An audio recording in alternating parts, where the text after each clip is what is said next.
Online ব্যবসায়ীরা এবার বড় ধাক্কা খেতে যাচ্ছেন। বাজেটে তাদের 3 গুণ বেশি কর দেওয়ার প্রস্তাব দিয়েছেন অর্থ উপদেষ্টা।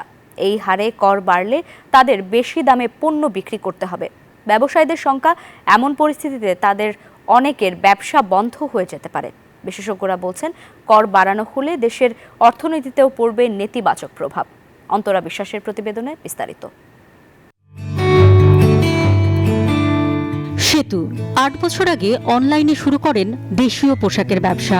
যার যেটা লাগবে স্ক্রিনশট নেবেন, নাম ঠিকানা ফোন নাম্বার ইনবক্সে দিয়ে দিবেন। একটু একটু করে ব্যবসাটা মাত্র বাড়তে শুরু করেছে। এমন সময়ই জানতে পারেন সরকার অনলাইন ব্যবসায় 5% থেকে হঠাৎ করে বাড়িয়ে 15% কর বসাতে যাচ্ছে। মানে 5% দিতেই আমাদের অনেক বেশি কষ্ট হয়ে যায় স্বাভাবিকভাবে সেলসের। তো সেখানে আবার মানে 3 গুণ বেড়ে গেলে আমাদের জন্য আসলে অনেক কষ্ট হয়ে যাবে। সেতুর মতো অনলাইন ব্যবহার করে ব্যবসা করছে দেশের 1,16,978টি প্রতিষ্ঠান। অনলাইন প্ল্যাটফর্ম ও সামাজিক যোগাযোগ মাধ্যমে এখন চাল ডাল থেকে শুরু করে পোশাক, খেলনা, ইলেকট্রনিক জিনিসপত্র সবই কেনা যায়। ঢাকায় এমন প্রতিষ্ঠানের সংখ্যা সবচেয়ে বেশি, 55,478টি। এর পরের অবস্থানে রয়েছে চট্টগ্রাম, সেখানে 22,000-এর বেশি অনলাইনে সেবাদাতা প্রতিষ্ঠান রয়েছে। খুলনায় সংখ্যাটা প্রায় 10,500। বান্ডেল থাকলে প্রতি সেনমানিতে টাকা বাঁচবে। বিকাশ সেনমানি বান্ডেল কিনে জিতুন প্রতি লেনদেনে।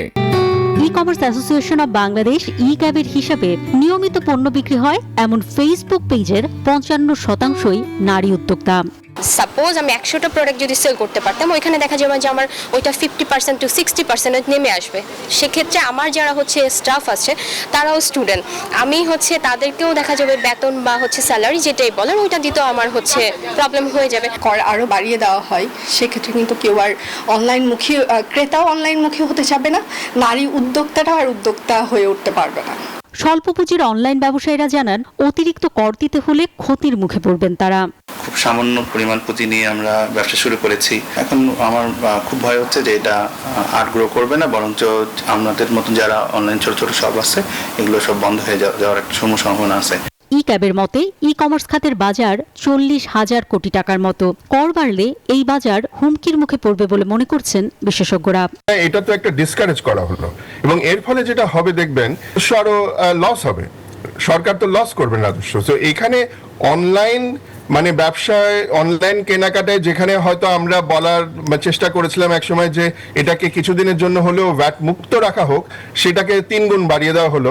এটা কিন্তু খুবই অদ্ভুত একটা আমার কাছে লেগেছে। বিশেষজ্ঞরা বলছেন, এমন সিদ্ধান্ত নতুন ও ক্ষুদ্র উদ্যোক্তাদের জন্যই কেবল চ্যালেঞ্জ তৈরি করবে এমনটা নয়, ক্রেতারাও নিরুৎসাহিত হতে পারেন ডিজিটাল কেনাকাটায়। অন্তরা বিশ্বাস, নিউজ 24, ঢাকা।